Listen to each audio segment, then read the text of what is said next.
At least 9 people were shot dead in the northeastern Indian state of Manipur on the 13th of June.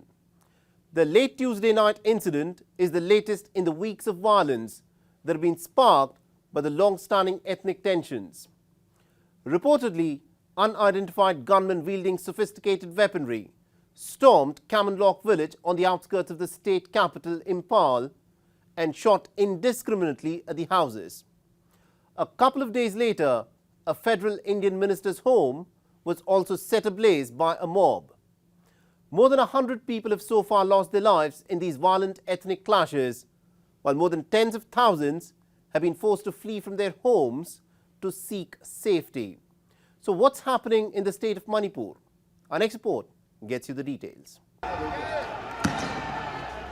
The northeastern Indian state of Manipur has been rocked by violent ethnic clashes since the 3rd of May. Curfew has been imposed and internet services have been cut off in a bid to curtail widespread arson and anarchy. Thousands of homes have been burnt down and businesses vandalized. Tens of thousands have been evacuated from the violence-affected areas.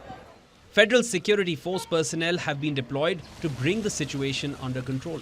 Mobs running amok have raided police stations and stolen weapons as well. Gauging the urgency of the situation, shoot-at-sight orders were also issued. All these measures, though, have failed to protect lives of more than 100 people. As per estimates, more than 40,000 people have been uprooted from their homes. Violence flared up again on Tuesday night in the Kangpokpi district, with hours-long gun battle between the rival Kuki and Meitei communities, which resulted in the highest toll in a single incident in the fresh wave of violence to hit the state. We have bring here 9 dead bodies and deposit at the Jennings morgue. Huh? There are 10 injured. Barely 48 hours later, on Thursday evening, a 1,000-strong mob set fire to the residence of Union Minister of State for External Affairs, Dr. R.K. Ranjan Singh, around 10:45 p.m. local time. Defying the appeals of security personnel, the mob hurled homemade petrol bombs, torching the residence. Security forces, fire tenders and locals rushed to the spot to douse the flames. That my own sweat, with prayer, I construct the house. But if someone is try to vandalize and demolish, I feel shocked. And I never expect such kind of attitudes and activities from my fellow citizens of the state. The law and order condition in the state of Manipur is totally failure. The existing government could not maintain this.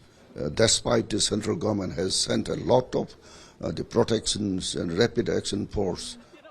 Tensions came to a head last month when tribal groups comprising mainly the ethnic Nagas and Kukis protested against demands by the majority Meitei community to be included under the government's scheduled tribe category. As per Indian law, members of such tribes are given reserved quotas for government jobs and college admissions. This quota system is a corrective measure of sorts to address structural inequality and discrimination spanning generations.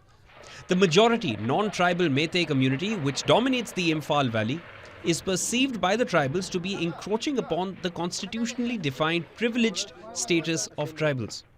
Interior Minister Amit Shah visited the strife-torn state bordering Myanmar last month, but the recent flare-up in violence points to a state that remains volatile and tense, albeit under control.